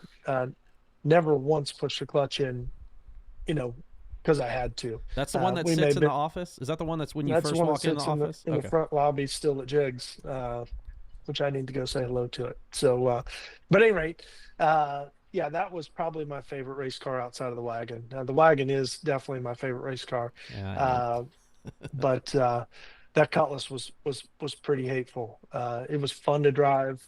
And as I, you know, go through the next generations of race cars that I drove for Chevrolet and for Dodge, etc., you look back, it was pretty cool looking It's a hot rod too. bad hot rod. We yeah. see them all the time at Verge, man. The 470, Yeah, One of the, your Coughlin old the got a trucks. Cutlass couple. dominates, in the Yeah. 470. It's a cool hot rod.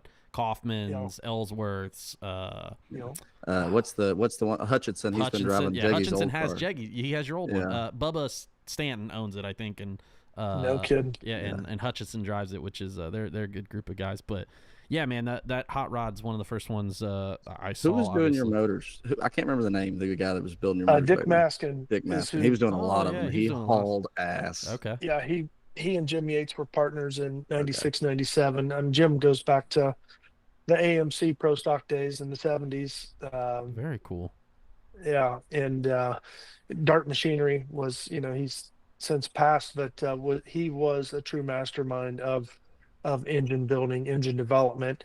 And the unique thing about him in our scenario is he didn't want to drive. He wanted to race that engine as best he could every single run. And That's kind of cool. and he was a lot of fun to work with. He was a brilliant fella, and we won a lot of races together. And I credit my father Jeg. He was our team leader. He was my crew chief, and he was a badass, and still probably Still would is be. a badass, But by yeah, God. yeah, absolutely. I ain't never seen a man rock a Robert Graham as hard as Jeg Senior does. By God, he's down there Absolutely. just crushing it in Clearwater or whatever. Sleeves are rolled up, baby. And those were Don Ness cars, weren't they? I was gonna say They West were, yeah. Yeah. Don Yeah, NASCAR. Yeah. What a And he's a legend in pro stock racing too. I guess I'm looking at where he's at. He's actually coming up to a point with a similar question, but I know you had Jeff Taylor with you, who's probably on the top of the hero list for me. I just spent a lot of time Sure. with him in the last 20 years, but like, I know he was with you in this same era of time. I just didn't know what, Yeah. like the stuff that I love about Jeff, or that I tell people, is, we're working on a race car, and this, like, when you don't know what to do, and he just comes up with this random ass idea that is so far out in left field that you don't even think that he's sane, and it works. And I don't know. I was just thinking about that, and maybe thought you might have a Jeff Taylor story or two from that time of working on Probably stuff. got a ton of them, starting with watching him from the fence and his Ryan Taylor, Camaros in the probably late 80s, early 90s. Obviously knew he and Charlie, and I was a bracket racer at heart, but I never really got into the stock or super stock racing early on in my career, and just ran super gas and a little bit of super comp, mainly super gas and bracket raced. And but at the end of about midway through 93, I'd been watching super stock quite a bit, and I really enjoyed bottom bulb racing. I didn't do much of it as a kid. I did very little foot brake racing because most of my initially, when I was like 14 and 15 racing, I was foot braking. But then when I started racing more regularly, maybe six or seven when he started times. cheating in street class, eliminated. Well, technically it was not cheating, but I definitely had Mazir delay box with a line lock and a MSD soft touch. So, thing left at 1,000 RPMs, just. I love that. That's incredible. Yeah, it was great. And, but anyway, JT he was just one of those young guns. I didn't realize, how close he and I were in age, as I was watching him. But later, as I would cross him in the staging lanes and talk to him, I just enjoyed it. And then I started following the class quite a bit more, and decided I wanted to move into super stock. So I bought his blue and white Achieva that he had. Oh, sick. And okay. yeah, that thing was badass. I think we bought it right after the points meet or something, down in the Division 4 points race in like October. I was probably running super gas there, and I had plans to already buy it and did, but I ran my first race with it was the next week at the Chief Nationals at Dallas. And so, I'd never driven a modified car. Jeff with his Carolina draw and stuff, he's like, no, this thing, it's going to get up there a little bit. And I'd never ridden a wheelie in anything, man. Hell yeah. I can tell you the first time, first off, you're sitting on the two-step. It's probably like, just say 4,600, 4,800 RPMs. It sounds great. And as soon as you let go of the button, I mean, the converters then went to about 8,000 RPMs, maybe Oh my 76 to God, I need one of 8,000. those. Yeah, and this thing was just screaming as the front end was coming up, and it was carrying the front end. I'm like, holy shit, this is amazing. Yeah. And then the front end sets down soft as could be. I make my time runs, and on Saturday and Friday and Saturday, and working my way through the field, and I was down to 4. First time in the car. Hold on. Start the First time in the car. In the car. My guy's like, I haven't bottom bulb racing ever. No. And I'm down to 4. Okay, go ahead. I'm running Bob Dennis, who had a little yellow Oldsmobile. Oh yeah. And he was he was an Oldsmobile body and white guy. He was like he was like an Oldsmobile driver. Yeah, product driver. He was always one of the #1 qualifier, fastest guy out there, but a great guy. He and his wife were around the series for a long, long time. But the point I'm getting to is, I think I was in the left lane. He's in the right lane. He leaves. I think I spotted him like 3 seconds or something. He was a pretty slow car. I think he was like an M automatic, honestly, like a GTM automatic. I think he stayed in GTM automatic the entire career. Yeah. What a 307 guy. Yeah. Right. So I'm spotting my bunch, and I'm a bracket racer, and this is now maybe my 5th elimination run in this thing. And I'm like, all right, this looks good. This looks good. As I'm in high gear. I'm coming up on him. He's probably past 1,000. I'm probably coming to the 1,000, and I'm gonna pass him. So I'm feeling really good about this. So I go back to partial throttle, as I would bracket racing, as I would, just the way I drive, whatever. So I start moderating the throttle. And moderating, that's a new word. We're putting that on a t-shirt. Moderating the throttle. When I moderated this son of a bitch, and that converter just drugged this thing back. I mean, I felt like there was an anchor dragging behind me. I'm like, holy shit. I stab on the gas again, and I'm behind him 100th and a half or something. And oh shit. Not to say it was my race to win, but probably. Man, I wish we had a time slip on that one. Yeah, I do too. Holy shit. I would guess I was 20 or 30, and probably two or three above, and I think he was like 30 or 40 or 50 and dead on, or thereabouts. We could look it up, whatever. He wins the race, good times, and I'm probably way off in my numbers. Who cares? I did know it was an automatic, for the story. Though. Yeah, that's incredible. How fast? What class was that in? That Achieva? Do you know, Tyler? I was in C modified. Oh, you in C? He's been running. Taylor's been running modified forever. I didn't know that. Oh yeah. No, once he left and Taylor, he went to modified. Yeah. So you're going through the traps at like 9,800, maybe 10,000, trying to, but he made the mistake of ripping 9,000. Yeah. Yeah, it was wild. Back then it was like 9,000, and that was high. Whatever happened to that Achieva? That was a Calais, wasn't it? His blue and white Calais, or was it an Achieva? One I had was an Achieva. Oh, Achieva, yeah. But Chad's got it. Chad's Calais look just like it. Oh, that's the same one. So they got it back. That is the one that Chad has. Chad did get that blue and white Achieva No back. shit. I didn't know that. It's at Daryl Herron's right now getting some work done. I even had God as my co-pilot, as my license plate, my first ever race. But over the winter, he's like, hey, Greg, I'm going to need that back. I'm like, no problem. I understand. And, but anyway, Jeff he's always been just a mastermind, understood every ounce of the engine building, every ounce of the transmission building, every ounce of the chassis itself, the cars themselves. So to have him on your side was always a huge plus. Yeah. And, a hell of a racer on top of that, a many-time world champ and 4-time world champ, 50-something national event wins, just a brilliant racer through and through.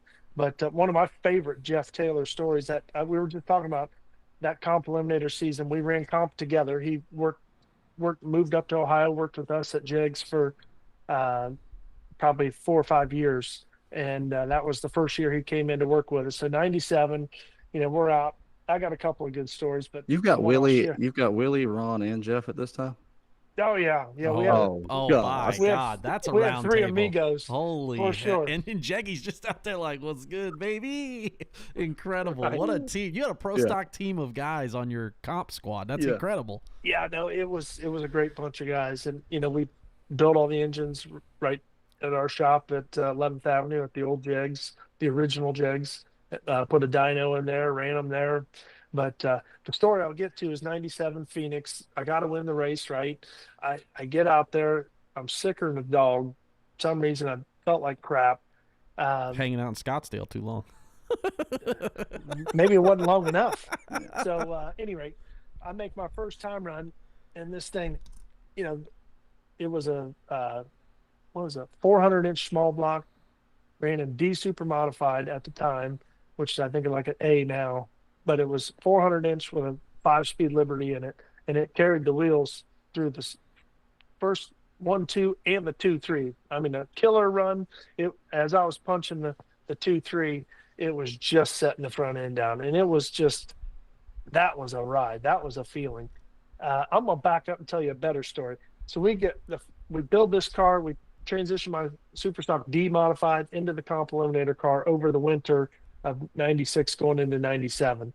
We get it all done, do all the fab work at Jegster again, right there at the OG Jegs, and we tug it down to Bradenton. We're gonna make some laps, during the winter when all the pros are down there, and so we get down, we make some runs, and I'm about 55, 58 under. It's fast, but Jeff's like, man, JT, but he was right. I mean, he's like, man, this thing just should be quicker than this. The horsepower we're making, and blah blah blah. So we had about a month or so. My son, little Jaggy, was born in February, and then we went out a couple weeks after that. Went to where did Roy Hills Drag Racing School? Where was that at? Rockingham. Yeah, North Was it Carolina. Rockingham? Yeah. Yeah, it was Rockingham. So we go there. JT knows Roy well. So, hey, man, do you mind if we just kind of slip in here on the way to Atlanta? And it's up in April. And Jeggy needs to get some test runs on this car. So we go out there. We run 55, 5,600. He's like, God damn, man, what's going on with this thing? He's like, I got an idea. After about 3 or 4 runs. And I'm like, okay. I said, well, what is it? And he says, just don't look at the wheelie bars. I said, well, God, now I got to go look at the wheelie bars. So I go back, and these wheelie bars went from like 5 inches to like 11 and a half inches off the ground. And I'm like, ooh, holy shit, all right. That's quite a pinion angle on that wheelie bar. Right. I mean, unbelievable. So I let the clutch out on this thing. The front end comes out, carries it all the way through first gear, carries it all the way through second gear, and just sets it down. I guess Roy Hill takes his headset off, throws down the goddamn, who's driving that race car? That's a race car. He's got his whole school up there. That's a race car driver right there. God, who is that?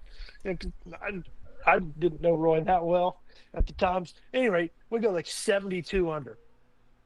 And that was the only thing he changed.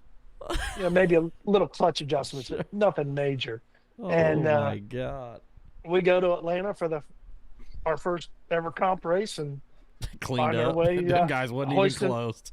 finding ourselves hoisting a wall at the end of the day, or end of the weekend. So it was a hell of a story. The best story, Jeff Taylor's story, though, was we go to Phoenix. I let the clutch out. It goes hard left, out toward the wall. I'm like, God damn, I got to drive this thing. This is a 3,100 pound. Yeah, it's a 3,100 pound car that goes down a gravel road, and I'm like manhandling it. It had the punch shifter in it, the old pneumatic shifters, which were badass, and I stuck with it. I'm like, God, I thought about just throwing the towel in. I ended up sticking with it. I went like 56 or 57 under or whatever. Well, as it turns out, thank God I stuck with it, because the next 2 runs, I crossed the center line on one of them, about hit the wall on the other one. So, prime time Jeff Taylor story. I'm still sicker than a dog. It's Saturday night. We're getting ready for first round Sunday morning. They're running super stock, and I was going rounds in that one on Saturday night. And I'm like, Jeff, what are you doing? He says, well, I can't find anything wrong with this car. I said, well, obviously we know that's not the case. He's like, exactly. So he takes a strut. I've heard of this. And, This is yeah, and he fucking hangs it awesome. on our engine hoist. Yeah. And he grabs a little stopwatch, and he hangs, I think it was like 40 pounds on the end of the strut. And he held the 40 pounds. And as soon as he let go of the weight, it pulled the strut open.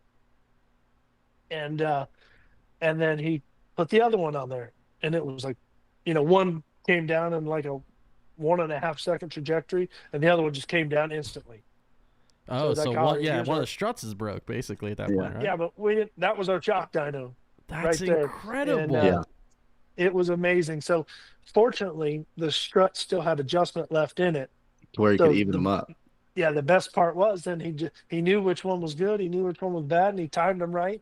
We went out first run, and some bitch went straighter in the string, and again, 5 rounds later, we're in the winner's circle and still in the hunt for the title. Did a lot of this in comp that year, by Yeah. God. You did. doubled that year, didn't you? One time? Yeah. Maybe y'all won all three. I can't remember exactly how it worked out, but I remember he's got Yeah. that picture in his office still of that double up week. That's in there. badass. But That was a noble. yeah, and Jeff was he's still to this day like an innovator and always looking for that stuff. Like, I mean, I don't even know if I should. It was the 80s, but I mean, they were driving cars from the grandstands in 1985. Or had the ability to hit the tree for somebody in the stands at 1985. I may have heard about that. Yeah, Charlie we're was gonna a ask genius. him about Charlie it was live. brilliant. Charlie was actually like there's a story, I don't remember how it works, but like he went to UNC Chapel Hill or whatever, and he retaught the calculus class that he was taking. Like he retaught the kidding. teacher the way that it was done, and Yeah. he graduated or something like top 3 in his class. He was a genius, literally. Yeah. That's incredible. I stayed with him there in Lumberton. Right next to the shop is where Jeff lived, and obviously Charlie was there, and Charlie would come to the races a lot with us, and he had this barbecue grill, and just amazing stainless steel, beautiful looking grill, and of all things, he made chocolate chip cookies on that thing, and I said, Charlie, how is that going to be good? And naturally, if you knew Charlie, and everything he did was good, and those chocolate chip cookies were no joke, huh? no joke at all. Yeah, I got to meet him one Irresistible. time. Yeah, he was cool. I met him at Rockingham one year, right before just less than a year before he passed. He came out, and I remember it's 65 degrees outside, beautiful. Like couldn't ask for better weather to drag race in. And I said, Mr. Taylor, it's really nice to meet you. And we talked for a minute. And he said, boy, when I was your age, I liked it too, but I don't know who in their right mind would come out here and race cars in this kind of weather. This is awful hot. And I thought, that's somebody that just doesn't care about it anymore. Yeah, But it was funny. JT, mastermind man. for sure. Though he and JT both were one hell of a pair, and obviously won a lot of championships and a ton of races together. Yeah, I'm trying to slip in that JT Cobalt there that Clay's driving, man. I've been on Clay about it. Like, hey, let me get in that real quick. Let me test that baby out. I'm trying to. I even raised my hand on that There one you to go. test it one Hell time, but, and that would be fun. I've driven some of John's cars in the mid 2000s, like 05, 06 or whatever, 07, somewhere in there, and then also later his Cobalt, like East Texas style cars, or now we're talking. And I liked the older ones. I did. The way the seats were mounted, you could see it If out we of could them. find an And- Achieva right now, we'd be owning one. But Matt Daddis has a catacomb of them in Ohio, and he won't give none of them up. Bum. Well, he might just tell him you don't want to own it. You just want to come drive. I just want to ride in it. Listen, That's Diddy, good I need stuff. you to put this baby together and let me That's let me what wheel I'm this saying. beast. You know what I mean? He's got some fun stuff. He And does. the have a great- Callaway's are cool. Yeah, all the stuff, is cool. is awesome. He's got the 2 old DeFrank cars now too, the matching ones. Yeah.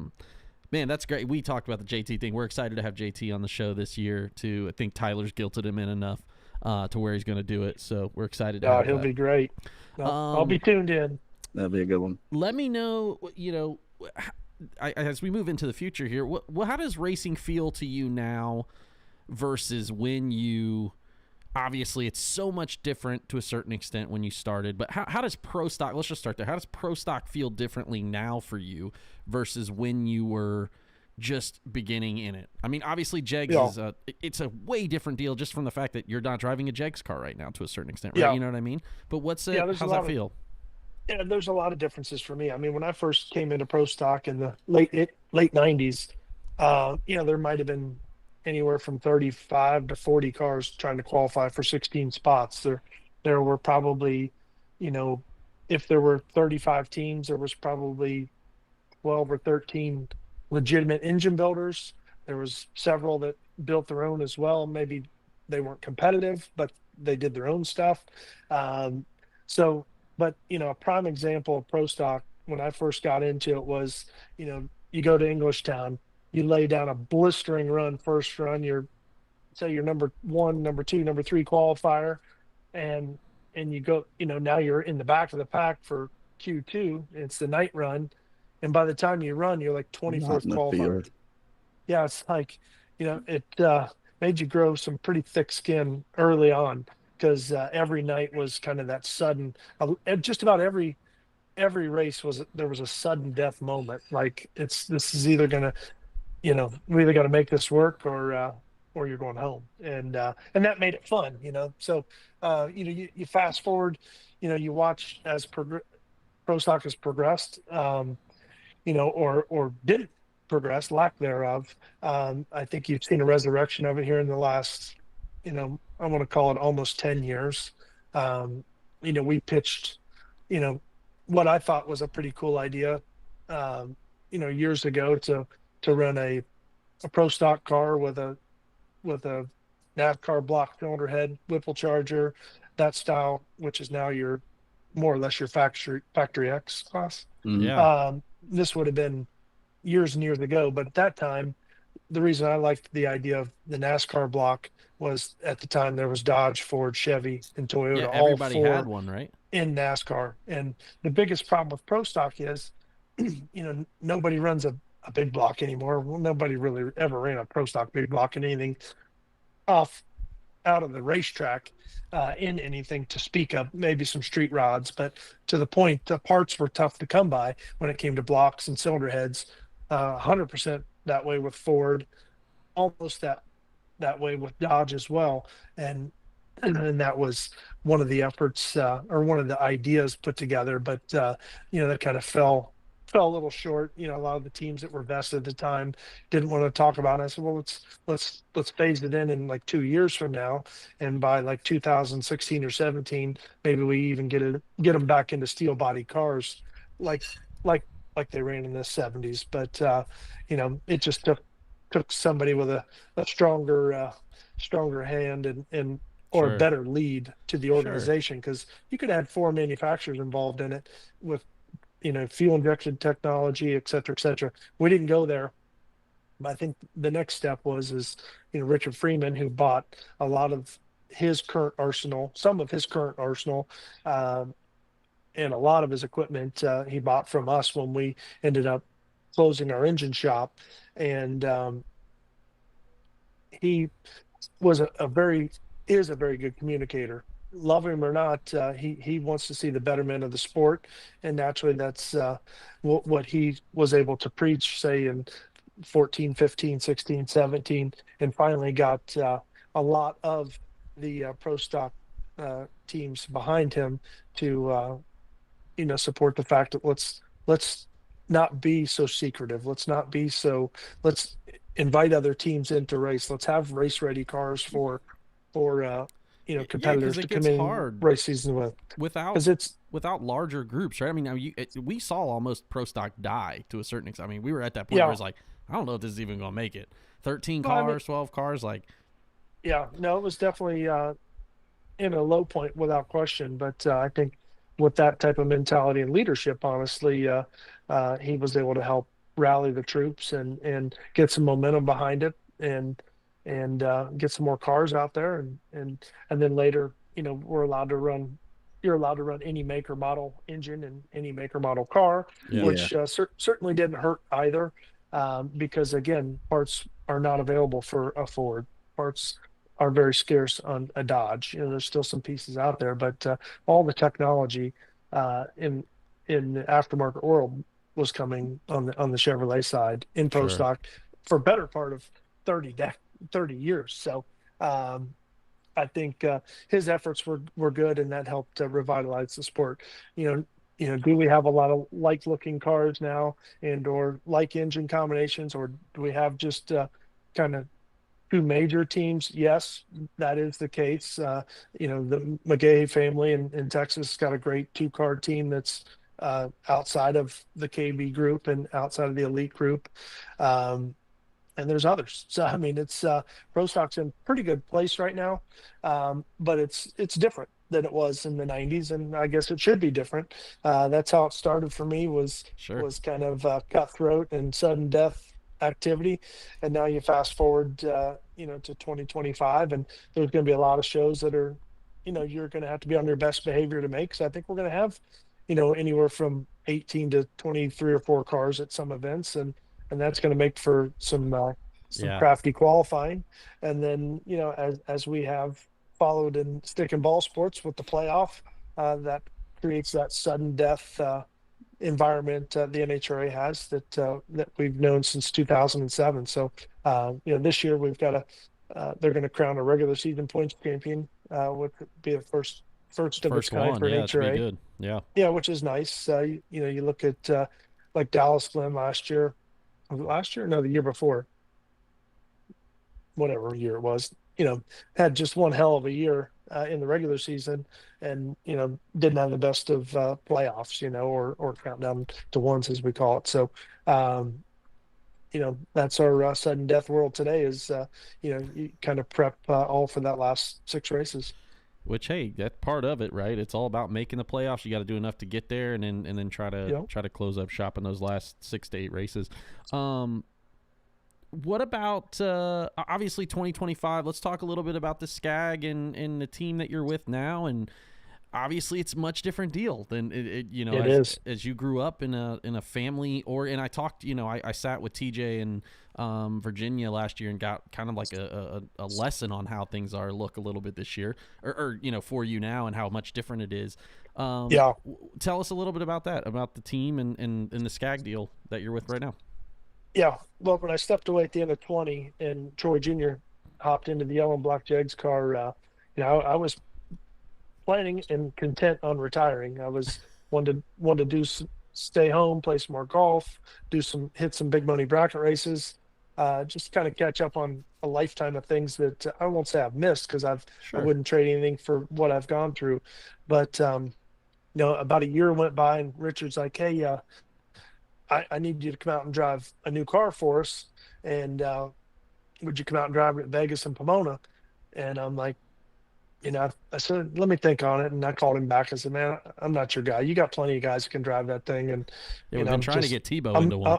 They should have called you, Tyler. I said, he should have called you, because I said, "Man, I'm I'm happy with where I'm at." So you fast forward, I retired at the end of 20.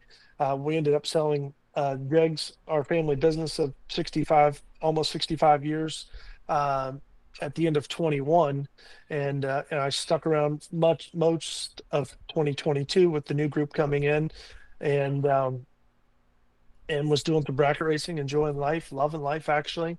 And then Richard called me in this last summer, late in the summer. He's like, "Hey, I got another new car. I'd like you to come out and run." I'm like, "Okay." All right, now I'm available. My golf game's shit anyway. I might as well go. Yeah, exactly. And my shoulder hurts, and all kinds of stuff. So, long story short, a couple of days later, I called him back and said, "Yeah, I think let me come out and test it, and if I still feel all right, then I'll drive it for you in Vegas." He's like, "Sounds perfect." And so he had put a deal together to brand the car with, it was a red car that had SCAG on the door. And I'd never met Randy or any of the folks from SCAG, and quite honestly didn't have a whole lot of background on SCAG. And so I went out, made some test runs in Tulsa, and felt okay. Went to Vegas, made a run, still just felt okay. And for something clicked on Friday night, I went out and just made a hell of a run. I'm like, I could do this again. And Hell yeah. and so from behind the wheel, I felt competitive. Had a pretty good race. Got to the semifinals. Ran it the next week. Got to the semifinals as well. And Richard and the folks at SCAG, Randy Glady, asked if I wanted to continue to do it into 24. And I said, let me think about it for a second. And I said, hell yeah. I was hooked My at that God point. almighty. And it's been fun. It's been a huge transition for me. Again, I've 99% of the race cars I've driven my whole life have been yellow and black, and had our family name on the side. I've been a team owner, a team sponsor, team crew chief, cheerleader, whatever the hell you want to call it, idiot driver. So I'm in a completely different role now. And now you're hired gun, right? You're hired gun. You show up for appearances, and you just get to be bring a helmet, and then we've got everything else set up for you. And it's been great, and it's been really interesting to learn about SCAG and its lifeline and its lifelong of trajectory. Starting as a small family business in the 80s and transitioning when Randy got into it about 12 years ago. He's been able to take the business about 12x in just about 12 or 13 years. They're doing major things for the sport. Shout out to SCAG, man. I don't own a lawnmower, but if I did, I would buy one at the race if they let me. That's what my goal is. Like, hey, let's have these on the midway for sale. We'll have it delivered right to you. Don't worry. What I'm talking about. You gotta do right. Those things are amazing. I bought one. I bought one for my farm, and I'm out there mowing on that thing at least a day or two a week, riding around on the SCAG, a zero turn. I love it. And it's pretty damn peaceful, let me tell you. But to see their facilities firsthand in Mayville and in the surrounding communities, I think we went through about 5 of their 8 plants that are up there. Oh wow, okay. And man, it was unbelievable. The automation that they have, the attention to detail they have. I got in the car, TJ and I, we both were on the field trip, so to speak. Sure. And we were driving to Madison to catch a flight home. And I called my brother and I said, man, I'm ready to go back to work, man. I mean, the way Randy and his teams operate and communicate, it was the biggest family business I'd ever been in. I mean, I think they had, close to 2,000 associates. Wow. And do close to $1.5 billion in sales, and just the environment was so electric and so refreshing. Quite frankly, it reminded me of our family business, and naturally it was a much smaller scale. Sure. But it was really cool, and I learned very quickly the families that I'm representing at SCAG. We all share the same passion, and it's not even to do with racing. It's to do with being good people, being kind people. And when we go to work, we give our best effort, and if we do that, the end product's going to be near perfect, if not perfect, and the results will be just that. So in my 1 year tenure now, I've met hundreds of their dealers from around the country, and it's part of what we do is get to talk and mingle and answer questions and show them our outfit and go to social events, and it's been a lot of fun. That's really cool, to say the least. I think that the reason, like I said, I wanted to ask that, and I talked a little bit with Tyler I talked a lot about this with Tyler, is that how do we get brands outside the sport into the sport to continue the growth of drag racing and things like that, and seeing companies like, it's obviously not far-fetched, right? Seeing SCAG come in and do that, and obviously continued brands like Napa and Matco and Sure. Snap-on and all those. So it's very cool to see that, and it's interesting to see you on the other side of the coin now, being a hired gun there. He only walked up to the wrong car. He told me one time. He only walked one time. Up. One time. He got shit, that's not too. It was Braden 10th, the first of the year last year. Oh, I should have walked into that son of a bitch this year. I might have been a little better off, but hey, I called it. I told Ty, I called it. TJ was taking that way. We could have put anybody in that seat. It wasn't getting done, but TJ got it done for us. No, he was good. It was fun to see him win. Tyler, I know you got this question we asked TJ. I'll let you ask this last question for us. So, and I know, I think most people kind of know your feelings on it, but outside of Jegs as a company, right? Just all the way out the window. What is it? How important is it to you to carry on the racing legacy that the family has? You know, as long as you can. Obviously, now you have done that. TJ's doing his part now, Sure. but just how important is that? Like I said, outside of Jegs, just the racing legacy that you guys have had for 40 years. Well, I mean, they both have been such huge parts of my life. Damn near from birth. Riding in the ramp truck to watch my dad race, to sitting under the wood structures there at Bowling Green, and everywhere in between. But I don't know that I really look at it that way. I I love what I do, and I enjoy what I do, and typically 99% of the time I give it 100%. And so I feel like you know my time in the sports been just that. It's been around a lot of great family. It's been a lot of around a lot of great racers and friends, and I wouldn't trade any of that for anything, honestly. I plan on doing this as long as the good Lord allows me to. Honestly, as long as my mind's sharp, and as long as I can climb in and out of that old trusty wagon I got, I plan on trying to hit some races here and races there until it's just out of the question. That's a good answer. We feel that, and I will tell you something funny. I didn't get a chance to bring this up, but your daughter is in. And you son of a bitches will still be doing it too, which is great. We hope to God, man. We hope to God. Your daughter is in singing lessons. Is that true? She's had some voice lessons. Yeah. Yes. So her voice teacher is actually one of my best friend's wives. No kidding. Cindy Lopez. Yeah. Shout out to Lopez and Olaya there. I guess she's hello. She's Cindy Olaya now. But Nick texted me. He's like, hey, you know Jeg Coughlin, right? I was like, yeah, man, I know him really well. He's like, yeah, dude, Cindy's her teacher. And I was like, that is a small world. That is a small world. I thought I would bring that up on the pod. Anyways, Jeggy, it has been an absolute pleasure, man. Likewise. Tyler's anything else you want to ask him? I don't. I mean, you could go on for 7 hours. I think. I know we really could. That's why we really could. For sure. I mean, that's the cool part about this is that me and you can sit here and talk about racing for hours, or we can bring somebody in there that we have a lot of questions for, anyways, that maybe nobody else has, but we could go on forever. Right. Yeah, we enjoyed being on with you guys. Thank you. You guys have a lot of knowledge of the sport. You've had great successes in the sport, both on track, off the track, promoting, all the way around singing.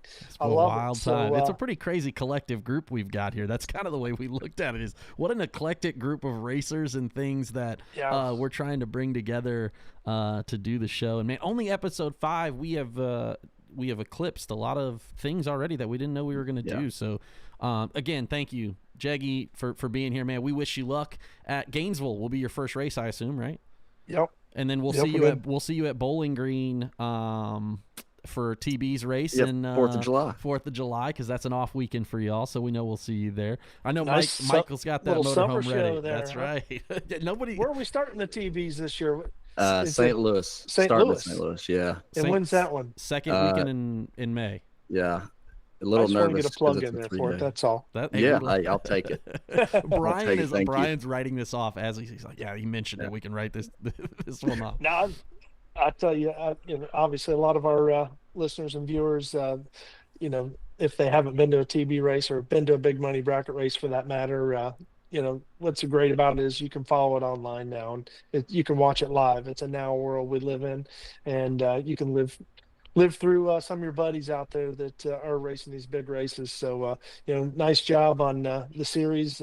Was this like year 5 for you now? Yeah, I think we're going into year 5. I get lost. It's 5 or 6 that we're going into. Right on. Yeah, that's great. I've been to a couple of your races and enjoyed them, and done some winning. Done some winning. Yeah, been fortunate there too. Winning. But hopefully we'll make some more in the future, and hopefully we'll win another one. Oh, Hell Damn it. yeah.